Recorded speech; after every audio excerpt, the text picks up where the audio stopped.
One of the things I wanted to touch on was with the little girls and kind of how does, it's one thing to say you have confidence and have this and do that, but you're right. How do, what does that look like for a young girl? What does it mean? One of the ways that I try to work, and I'm sure that you women can definitely relate, is that I ask, we ask them questions. You got to get them talking. You got to get them communicating. So I ask questions. I do this passion session with young girls. And at first I have them, stand up, and no one can talk in a low voice. You have to stand up and you have to stand tall and you have to tell me who you are and tell me what you love to do. And more than half the time, 90% of the time, they're actually revealing their passions and don't even realize it. Yeah. So then we'll take that passion and say, this is something you love to do. Would you do it whether you got paid or not? Yes. How often would you, how many times a day, or how often would you do it? If I could do it all day long, I would do it. Okay, so then that's a passion. And then show them, let me tell you what you can do with this passion. Let's say your passion is writing. I don't know, why did I choose writing? I don't know. But anyway, let's say your passion is writing. If you love passion and you love fashion, you can write for a fashion magazine. But these are things that are not really exposed to them. But if we just take that and then nurture it, and you let me get that one little, that inkling of this is it, and then just nurture it, and I'm telling you, they will be amazing women and men. Well, we need to have more workshops. Sorry to cut you off. No. I think we need to have more workshops in schools and organizations coming to work with students and parents, because if they're not getting it at home. Well, and sometimes I think, the thing about not getting it at home is sometimes, moms stay home with their kids, and so maybe they're not sure how to get that out there. There is nothing wrong with women who choose to stay home. I can't. I was a stay-at-home mom for 3.5 years. Listen, and it was the best experience of my life and my daughter's life. We all know so many people who do it. It is way harder than what I do every day. Way harder. It's brutal. And they are forming our next generation. I mean, every day, 24/7. But maybe too, like you're saying, is that have them give resources to the moms. Like, you want to bring your daughter, do they know that you have this workshop? Because if she can't bring her to work to show her like you can with your daughter, where can she bring her? What can she do to say, listen, if you want to stay home and have children one day, that's fine, but you should know the whole world is open to you. Exactly. And so that people really feel that nothing's forced on anyone. And I don't know that, young people, especially girls, know that. I feel like they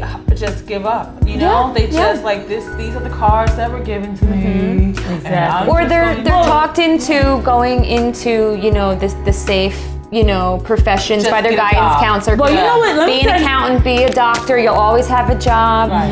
And then, but let me tell you though, but you know what happens too? What you love. Right. But you know what happens too?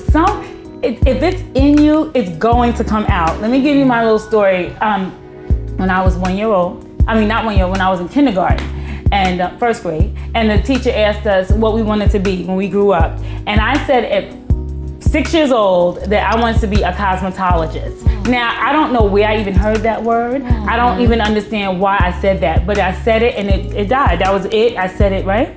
And this is the way the universe works, is that years later, over 30 years later, these two women that I knew always liked the way I wore my makeup.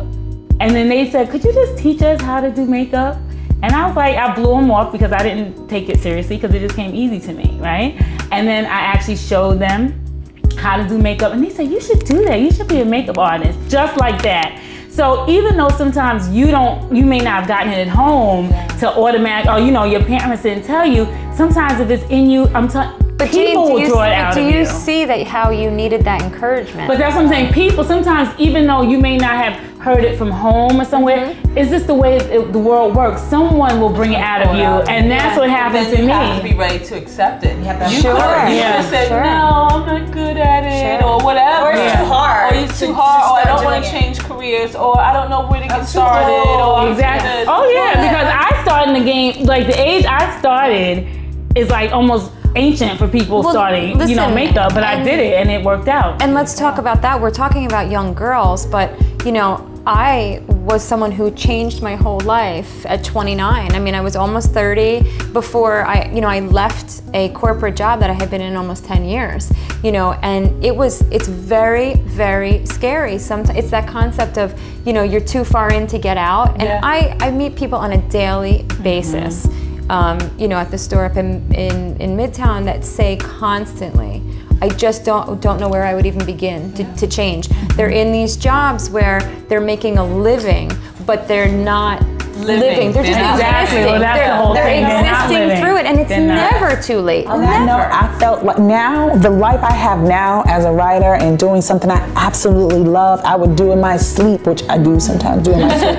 Or I feel like the last, 7 years, I feel like when I realized my passion, that I started living on a whole different level. That's when life started for me. And I think it's really important to put that out to people. That doesn't mean there won't be sacrifice. It doesn't mean it won't be difficult. I was in my 30s. Yes, I but preach the sacrifice. Honey, all the time. you know, yes.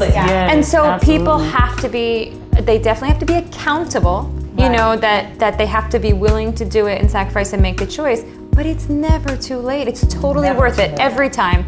Everybody here, I'm sure, would say it's worth it. Short-term sacrifice for the long-term goal. That's I what I love that. I mean, I'm just gonna, wrap it up by saying that that's the whole key. It's never too late. Whether you're 20, 30, if you're breathing, you have a chance. Yeah. 70, Yeah. while you're still breathing, even if you're from a hospital bed, you can still make a difference in someone's life.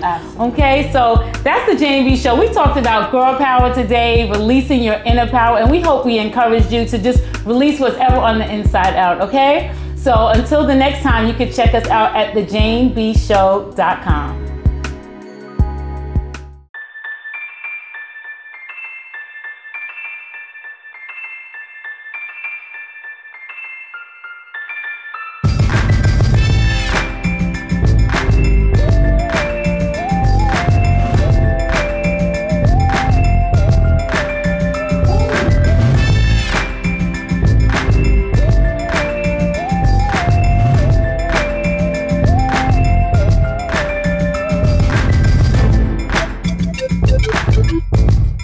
Thank you.